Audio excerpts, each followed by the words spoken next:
So this is going to be a look at Zhurei, the Ethereal Pursuer, by Real on the LoL Champion Concepts Discord. I've read through this once, and I'm going to take a look through it. We're going to step through and point out kind of what is and isn't interesting and what does and doesn't work. Right off the bat, as usual, when you present something like this, you want people to be able to read it easily. A notepad document is not the way to do that. Use Google Docs, use Microsoft Word, use Reddit, put some effort into presentation, use things like headers, use proper spacing, use proper spelling. This does have spelling and spacing done well, but you want to make it as easy as possible for people to read. A notepad document is a great way to keep notes. It's a great way to type quickly. It's not a great way to present an idea. Also, as per usual, I'll be skipping stats unless I see something that's really an outlier. I don't see anything really an outlier here. This is all stuff that would be tuned, so it's all roughly in the right range. That's fine. Let's dig in. Curse of Pursuit. For each second Zhurei is not cursed with Pursuit or dealing damage, he gains stacks of Pursuit. Upon reaching 100 stacks, he becomes cursed. The curse will last until Zhurei becomes ethereal or attacks an enemy afflicted with marks of Pursuit. Ethereal is something we'll see in the ultimate.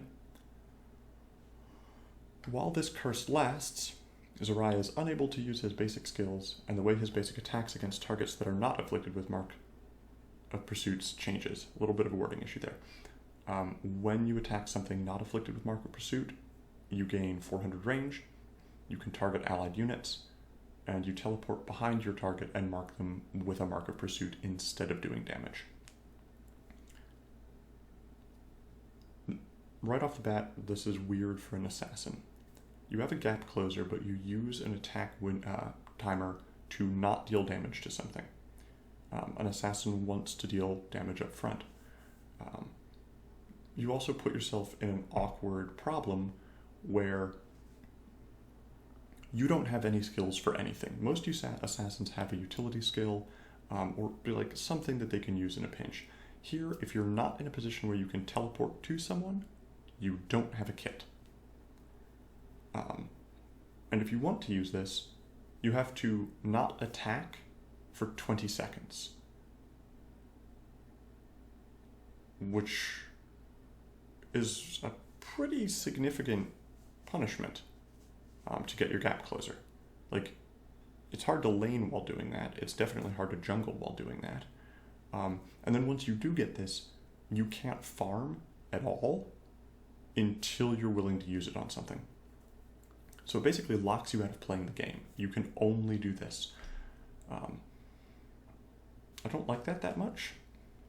It's also weird that you can target allied units. You're an assassin. You don't really want to do that because you don't get this in combat. So I'm not going to use it to get out. There are a few situations in which I'd want to do that. So the mark of Pursuit lasts for 10 seconds or until it's consumed. When it's consumed on an enemy, it deals them a pretty small amount of damage and immediately grants you 40 stacks of Pursuit. If it's consumed on an ally, it grants movement speed. Again, you're an assassin. You don't really want to grant an ally movement speed. I appreciate that you'll have some abilities later that can consume it, but that creates this weird gameplay pattern where you just want to basic attack your allies to jump to them to grant them all this movement speed bonus, but you don't actually need that positioning for anything. So really all you want is to chain through all your allies with a bunch of clicks and then get on your target, but you're giving up time you could be on your target, so you're not really accomplishing assassination.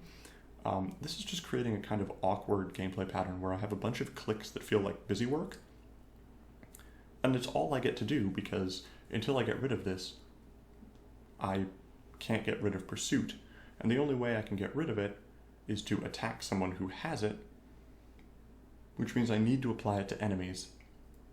So I'm basically forced to engage to play the game, constantly. And that's not really going to be fun. There's a lot of just unnecessary clicking going on. Pursuer's Retribution. When you attack an enemy afflicted with mark of Pursuit twice within 2 seconds, their mark is consumed. So this is unclear as written, because so far my first attack would teleport to them, and then my first attack would teleport to them, then my next attack would hit them. I don't know if the first one counts as an attack. It should clarify that. I'm not quite sure why this isn't just like the next time you attack them or when you attack an enemy with a mark of pursuit, because that's basically what this sounds like. It sounds like it could just be when you attack an enemy with it, it's consumed. Because the mark of pursuit doesn't do anything else, it just kind of sits there. Burden of pursuit, you take 4% increased damage for each target afflicted with mark of pursuit, stacks up to 5 times. You don't want this. There's no reason you need to take a very small amount of bonus damage for doing what your kit wants you to do. Especially because you actually are not very good at marking multiple people. You're an assassin, primarily single target. You want to use that uptime to hurt someone, so you don't really want to just blink around the enemy team and leave like 6 marks and then take a bunch of increased damage. This doesn't need to be here. In general, you should not penalize people for using their kit well. Which is what this does. This is just, hey, do you want to do your thing? Cool. You take more damage. If you want the character to be less durable, give them less health. This is an invisible negative penalty that is not high enough to be appreciable, while making it very difficult for the character to feel good about getting a bunch of marks, because they actually take a penalty for that. This bit, delete it. Everything else needs some refiguring, because this doesn't actually have a lot of gameplay to it, as we'll see. But that bit can just go. Deception. You spin dealing physical damage and applying a slow to enemies around you. If there are nearby targets afflicted with mark of pursuit that were not hit initially, you create a shadow of yourself at each of their locations and become stealthed for 1 second. Then the shadows will spin, dealing damage and applying a slow to surrounding enemies. This ability suffers from 2 things. First off, it is a very gameplay light ability. It's a 300 damage AoE damage effect. That's all it is. You get near someone, you press a button, you succeed. There's very little skill test, and that's not necessarily a problem. You can have abilities that don't have skill tests. But it is awkward because it's actually the only ability in your kit that really gives you something to do. We'll get to that later. But when the only thing you really have to do is not a skill test and is actually just to press a button on cooldown when near people, that's problematic. It also has another problem because it doesn't make it clear whether or not you actually want to hit someone. And the area is big enough that it's difficult to intentionally miss it, but you have this special bonus if you do miss it that actually stealths you and creates a bunch of copies of yourself that deal AoE damage after a delay. So when you see this ability, you don't know how you're supposed to use it. And that's not typically good ability design. You can have stuff where there may be multiple obvious use cases. A good example is like Senna's ult, which you can use to deal damage, you can use to save allies, you can use to do both. Or Lulu's W, which has a really well-defined, here's one benefit, here's another benefit. This one doesn't really have that. Again, we're technically an assassin. You called out melee assassin as our first 2 things. But now this is actually like a lot more zone control, because I create a delayed field and I turn invisible and I'm applying crowd control. But I'm also dealing high damage in an area, and it just creates this ability where it's like, how do you use this properly? It's hard to tell whether this wants me to hit the ability or it wants me to miss the ability. And that means you probably need a clarification pass on this. If you want to set up zones where it creates shadows of yourself to deal delayed damage, that's fine. Make an ability that does that. It's probably not an assassin ability. But right now, this ability doesn't have a lot of focus to it. Unshadowing. Right off the bat, huge cooldown. You can usually have one ability that has a huge cooldown, if you want to. But if we look at the E, you've got another, which means of this character's basic gameplay pattern, you have one 8-second cooldown, and then a 40 and a 20-second cooldown on an assassin. So there's a lot of time that you don't get to play the game, especially because your passive makes it so you can't use abilities.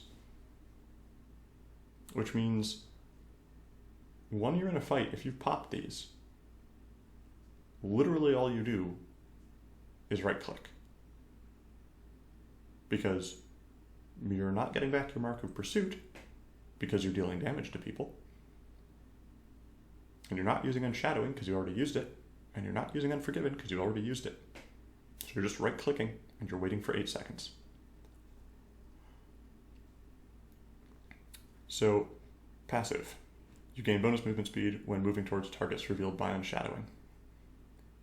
This is not a passive. This is part of the active because Unshadowing only reveals people at the active. You could just have the active be, you target nearby enemies afflicted with Mark of Pursuit, revealing them and consuming their marks of pursuit, and granting you movement speed towards them. That's really all you need, because the passive only applies when the active's in effect. The active is also weird because you have to have the Mark of Pursuit on them first. The Mark of Pursuit has a 400 unit range, and requires you to have dashed to them because you teleport behind them. Again, you're an assassin, so you want to stick to a single target usually. So here, you probably have already seen them. You don't need to see them again because you've already used your gap closer and you don't have another one aside from Unshadowing itself. But then you press the button that consumes the Mark of Pursuit that's probably already been consumed if you attack them. So this isn't even a they're getting away, because you've probably already consumed the Mark of Pursuit because of Pursuer's Retribution. When you get to them, you've probably attacked them twice. When do you press Unshadowing? This implies I press Unshadowing immediately when I don't really need the reveal. So it could just give me bonus movement speed to them. I don't think this is a very good ability in the first place because it doesn't add anything to your gameplay pattern, but it suggests that it's like a scouting reveal tool, but there's never really a good time for you to use it unless you've done something that an assassin doesn't want to do, which is spend time leaping from target to target without doing damage. That's not an assassin's job. Unforgiven. You target an enemy afflicted with Mark of Pursuit. Right off the bat, again, we can only use this if we haven't used W yet and we haven't attacked them twice. And until their mark lasts, they become Unforgiven. You cannot consume Unforgiven's Mark of Pursuit, but gain 1 stack of Retribution when attacking them. Each stack grants you bonus damage. This is also not an assassin ability. Assassins deal front-loaded damage, they do not deal back-loaded damage. You also have a lot of your damage in the mark being consumed, which honestly doesn't deal much damage. This is a very small number, but it's really the only damage on your kit other than your Q. And you've got an ability that says, hey, consume the Mark of Pursuit to gain a bonus effect. And then your E says, don't consume a mark, despite the fact that the rest of your design says, consume the mark. Now, because this is your highest damage ability, what this design does is it says, jump on someone with your passive. Pop E, then don't Q, because you want to use Q at the end when you've got the most stacks. So just sit there and auto-attack them, and then eventually hit Q. That's not a very compelling gameplay pattern. There's not a lot of skill expression there. It's, you have an ability that says, you can't use any of your abilities. Your abilities don't really interact well because your W says, consume this mark, and your passive says, consume this mark, and your E says, you cannot consume marks, and your Q says, maybe don't hit people, but also mark a ton of people, but the rest of your design says focus one person, except for the passive, which says you can jump around a lot. So you can see how this kit has a number of different elements that are actually competing for a gameplay loop. The closest thing to a gameplay loop you have is get your passive, jump on someone, hit E, auto-attack them a bunch, hit Q when you're stacked. That is not an assassin. It is also a very, very flat, relatively skill expressionless gameplay pattern. We'll get into the trap that I think you fell in once I take a look at the R. Contradiction. If at least 2 enemy champions are afflicted with Mark of Pursuit, you consume all marks of pursuit and become ethereal. While ethereal, you are untargetable, cannot take damage, cannot be affected, can move through walls and units, apply marks of pursuit, and gain movement speed from each mark applied, and then you deal physical damage to all enemies afflicted. So this is, again, a very complicated design for a very simple output. You need to have 2 enemy champions afflicted with Mark of Pursuit. So you have to have at least 2 people nearby. If you are in a 1v1 lane, or you are ganking a lane as I believe it's a jungler, I cannot use this, because there will only be 1 enemy champion afflicted with Mark of Pursuit unless I'm at ganking bot lane. There's a lot of situations in which this ult is useless. And also, it means I have gotten onto my enemy, which means I ideally want to deal damage. But to do this, I have to consume the mark, and then I reach this state where I can't do anything for 5 seconds. And then at the very end, I get a burst of damage. But I can't really use this to engage because I require 2 marks of pursuit. I can use this to escape, but then I miss out on my entire ultimate worth of damage. Or I can use this to stick around for 4 or 5 seconds and then hope I deal damage around them, but that gives them a lot of time to avoid things. It means I'm not stacking up my damage for Unforgiven, and it means that I'm not assassinating someone. I've taken myself off the map for 5 seconds. Which also, goes counter to some of the play patterns we have. I can't assassinate well, I can't gank well. I have a ton of AoE damage, but that's not what an assassin does. My E wants me to have maximum attack speed uptime, but my R says, hey, stop everything for 5 seconds. And my W says, consume marks for vision, but only when you're close and probably don't need vision. So I mentioned I was going to talk about the trap that I think you fell into. And I think the trap that you fell into is, and it's a common one, that mechanical complexity does not create gameplay. You can have a kit with a bunch of moving parts, but if those parts don't work together to create a gameplay experience that functions, what you've done is you've created a very complicated mess, basically.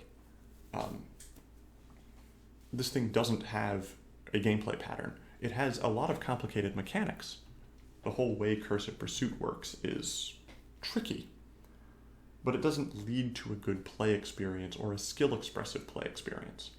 It's a design that forces you to not farm and not engage in order to be able to use any of your abilities. Then creates this awkward thing where as an assassin you want to jump a single target, but your design here says you can jump all around until you commit, and then immediately you lose all of your mobility because you don't get it back until you get back pursuit, which only happens out of combat. You have a design that says you consume these on the second hit, but it deals missing health damage. So ideally you want to wait but you don't have the damage you need because your design forces you to auto-attack through Unforgiven. You have only one low cooldown, and it's just a spin around you, and you're automatically close to them because you dashed in, but it has a slow, which says, I want to use this up front, but your E magnifies the backloaded damage, and your Q deals a lot of damage, which suggests maybe I want to save it. So it's unclear when you need to use that. The Q itself is unclear about how it wants to be used, whether it's a single target sticking tool, a delayed tool to power up with Unforgiven, a zoning tool, or a stealth tool. It tries to do all of these things and ends up doing none of them well. Your W doesn't really have a space on the kit because it says hit a bunch of people to gain vision, but you don't really want to waste time hitting a bunch of people, and the vision it gives you isn't that useful because you don't use it that well, and you already want to be on sticking to one target because of Unforgiven anyway. And then your R is outright unusable in some situations, ganking at least 2 lanes, and useless in jungle duels, and takes you away from the things you want to be doing, because while it's up, you can't dash around to people, you can't stack up Unforgiven, you can't deal damage, and it basically just takes you entirely out of the gameplay flow, and then has a, decently sized nuke at the end. So, overall, I think the best thing I can say about this kit is that it was an interesting exploration. I kind of see what you were trying to go for, but I don't think any individual part of it holds together well.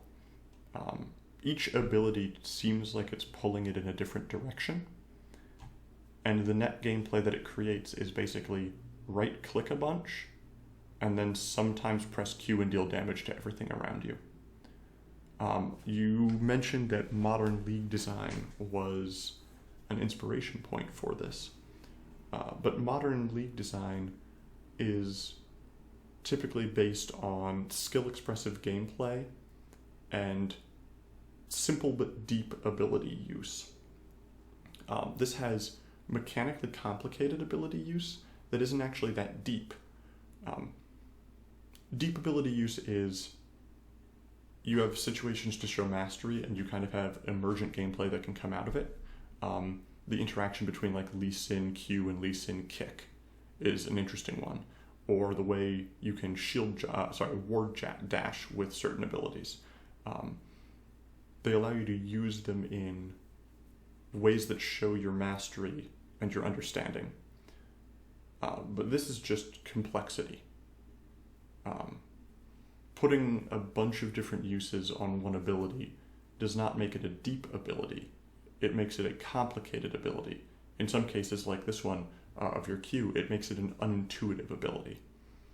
Because you can no longer go, okay, this is the ideal use of this.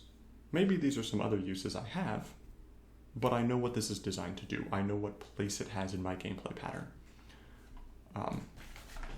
So I also think this suffers from not really having a fantasy. You mentioned you weren't really sure quite what it was. So I think it would be good to reapproach this by targeting a fantasy a bit more, and then making sure that at every point in the design you're going back to the gameplay loop and making sure that you're really creating an interesting gameplay experience, both to play as and to play against. When you see things like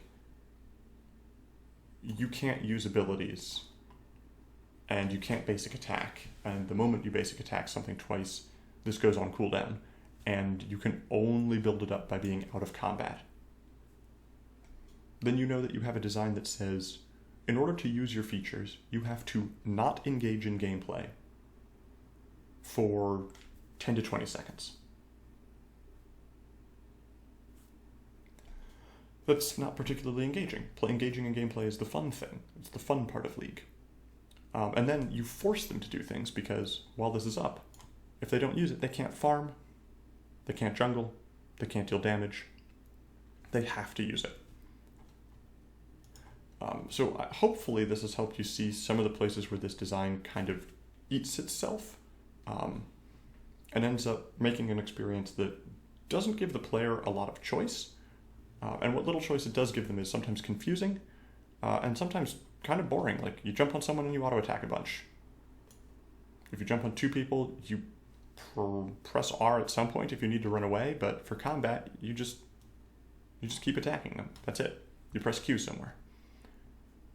And then that's all you do, because you don't gain back marks of pursuit. You don't gain back stacks to gain the curse of pursuit until you haven't attacked. So once you're in combat, all you do is right-click and press Q occasionally. I think this needs a whole rework. I don't see any mechanics here I would say are worth saving. The ult is probably the most interesting. It's a cool assassin tool to be able to walk through walls and abilities and then like explode on enemies.